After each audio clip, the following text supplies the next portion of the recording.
All right. I got it. Finally got it. The KastKing Kestrel Elite BFS Reel. This was sent to me by Bait Finesse Empires. Amir basically had 2 of these because he was doing pre-order specials at Bait Finesse Empires. And for those who have pre-ordered the Kestrel BFS Reel, you should have gotten $35 to Bait Finesse Empires, which is awesome because, you know, once you get into the BFS game, it's like a drug addiction. You have become a finesse addict and also a tackle junkie. All right, so yeah, $35 of Bait Finesse lures. Let's go. But anyway, enough about that. I know you guys are very, very excited for this reel. This reel has been a super hype. You know, the Bait Finesse game has been changing and it's been on fire in the United States. And there's a lot of companies out there bringing out BFS rods, but still not enough BFS reels. And I am very, very stoked to hear that KastKing is bringing this to you guys this fall. So let's take a look at this box. Since this is an unboxing video, a quick glance at the box itself. I am kind of liking it because before, if you guys noticed, some of the unboxing videos that I've made, the box lacked a lot of details.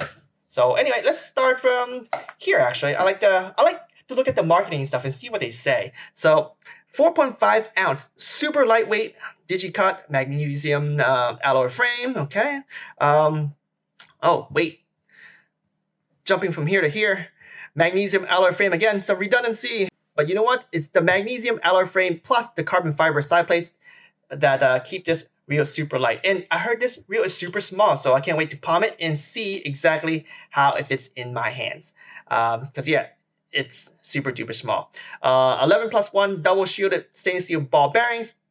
I am most interested in the spool bearing, so we're gonna take a look at that later. So the gears and the main shaft, and I'm assuming the spool as well is gonna be using aviation or aero grade aluminum, so it's relatively sturdy. It's not the aluminum stuff that you guys see in the soda cans or beer cans. It's aviation, so on aircraft, so it's strong. All right, so yeah, enough with the marketing stuff. Let's look at the specs itself. 8.4 to 1 gear ratio, which equates to 29.1 inch per turn. That is super sexy. 13.2 pounds of drag. I think that might be a little bit high. I think it would be better if it's like closer to 10, since this is a finesse reel and this is a small reel. So yeah, maybe 10 would be a little bit better, but who knows? And for line capacity, well, I'm not gonna read that. You guys can hit the pause button if you guys want to look at that. But I know what you guys want to look at, and that is. All right, folks, let's assess this reel. Looking good. KastKing Kestrel. Check out that side plate. We have minimum 1, 2, 3, 4, 5, 6, 7, 8, 9, 10 max. Let's take a look. Let's count the amount of clicks and let's see how it sounds like.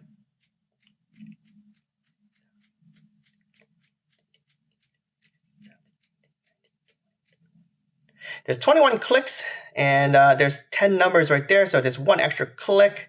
So you could say there's basically 2 clicks per number. All right, that's pretty cool. And yeah, look at the side plate. You see a little bird right there. By the way, Kestrel is a falcon-like bird. I think it's supposed to be like the smallest falcon bird in the US. So it's pretty cool. All right, look at that. Am I at 0, by the way?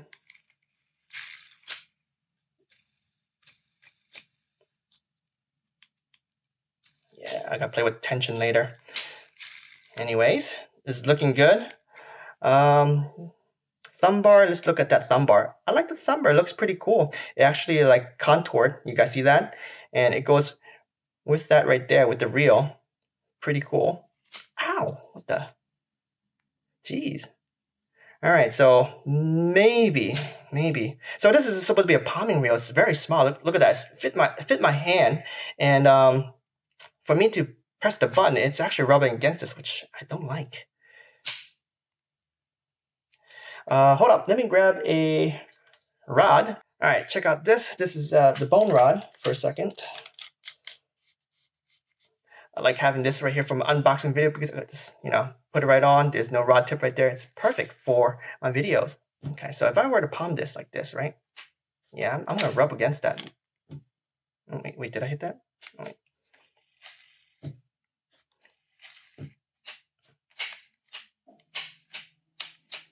All right, so doesn't feel like a palming reel to me at all, because like I said, when I was palming this right there, right, I'm pressing the button like this. Even right here, if I'm partially palming it, I'm actually rubbing my hand right there. So maybe because I got small hands, I got small Asian hands, and yeah, maybe if you got a big hand, you probably palm the whole thing and just press the button. But it looks like I'll probably be holding it down this way, and which is fine too, because I could probably hold it this way like that, have my hand right here, so I can feel all the sensitivity. Yeah, I think it's gonna be like this for me. I don't know about you guys, but I typically hold mine like that. But yeah, I guess it'll be a little bit of change. Okay. Anyway, let me take this back off, and we will continue assessing the reel while my AC kicked on. Summer is hot, guys. It's hot. Yep, KastKing right there. Let's look at the handle for a second. And we have carbon fiber handle right there. Very, very cool looking knobs. Very small, actually. Very, very small, and it's textured. It looks like kind of like a screw. It feels okay. Holding it, it feels okay. I prefer like the contour stuff, you know, like your typical Shimano Daiwa, but it's interesting. Clicker right there on the star drag. Clicker on the tension knob, and let's hear the drag clicker with my AC on.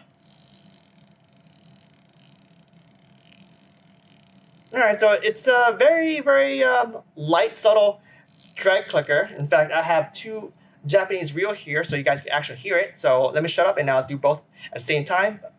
All right, so here's the Aldebaran BFS 2016, and this is the Daiwa Zillion. I don't have a BFS reel from Daiwa that has a drag clicker. I have the Alphas Air TW, and you guys know that one doesn't have a drag clicker, and I put an aftermarket on. So yeah, let's listen to these drag clickers again.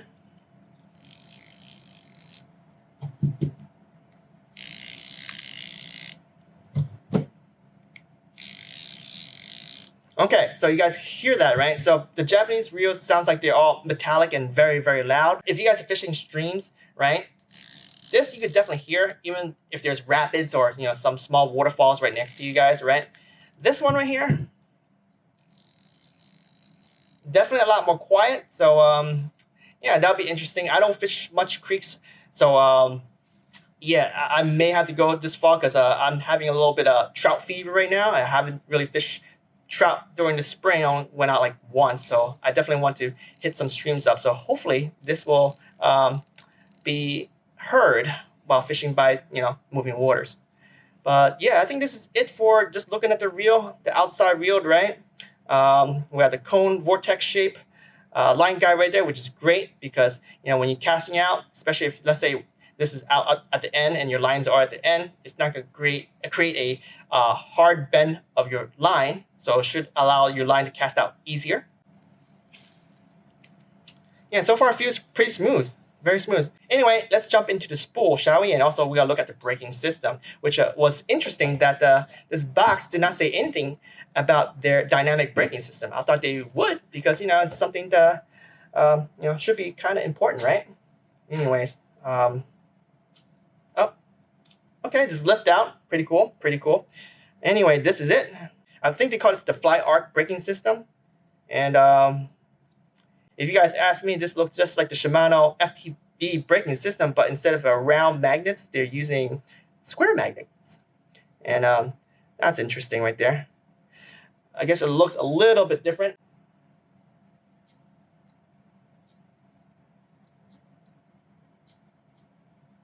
Okay.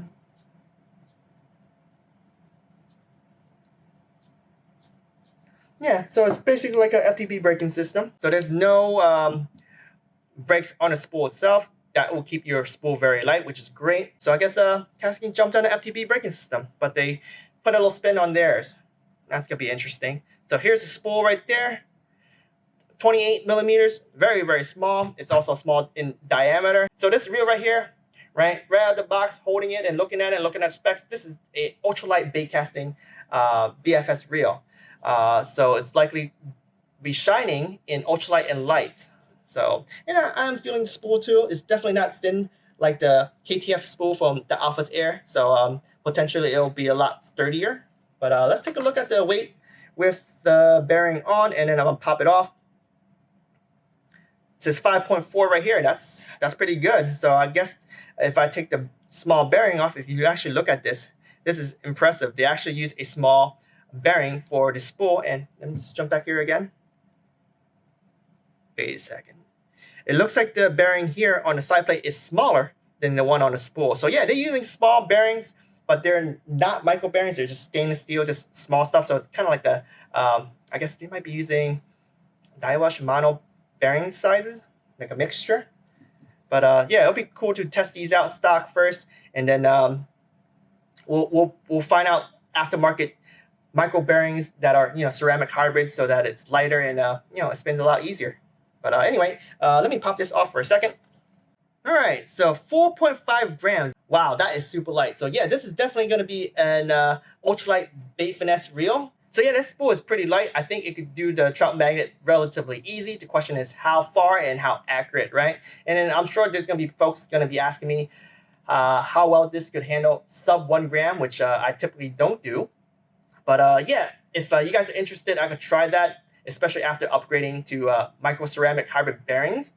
But yeah, right off the first few videos, I don't think I'll be shooting for those videos. I'm going to be shooting for things that I typically throw. So I'll try the trout magnet, but I won't try the trout magnet with super thin line and just a 50 feet of line or something like that. I'll probably put like 100 foot of braided line, maybe 125, and then put some mono leader and call it a day. So guys, one thing I want to add in this video is that this bearing right here had some grease on it, and I don't think KastKing actually greased their bearings. I think what happened is that when these reels are in shipping containers, you never know what the temperature control in there is, or in factories, right? And potentially that with the heat, summer heat, some of the grease within here have gotten into the bearing on this side here. So what I've done was I just cleaned it up.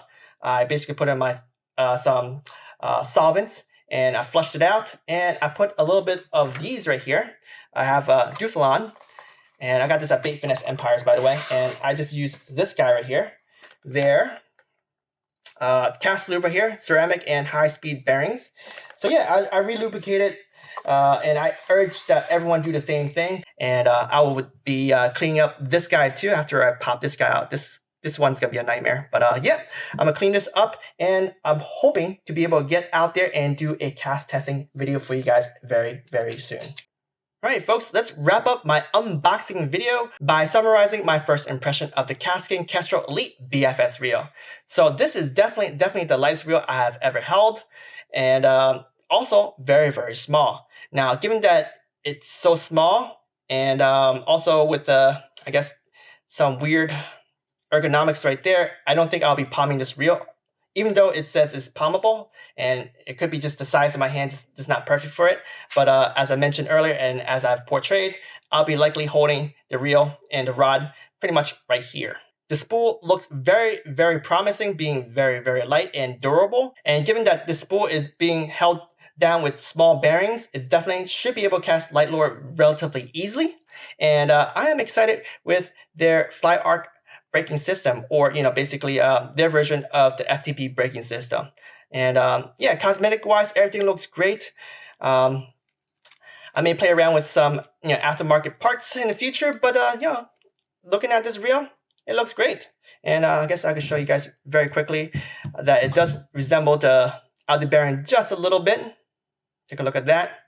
Okay, but it is smaller than this outer bearing. And once again, this is the 2016 version, which I think is probably by far my favorite all-rounder BFS reel. Anyway, I thank you guys for watching. I hope you guys have enjoyed this unboxing video. If I missed anything that I didn't cover in this video and you guys have questions, feel free to leave me a comment below. And yeah, I can't wait to get on the water and do some casting impression of this reel. If you guys are interested in those videos, make sure you guys have the bell notification turned on. And yeah, I'll see you guys on the water, because the fish don't wait. Toodaloos.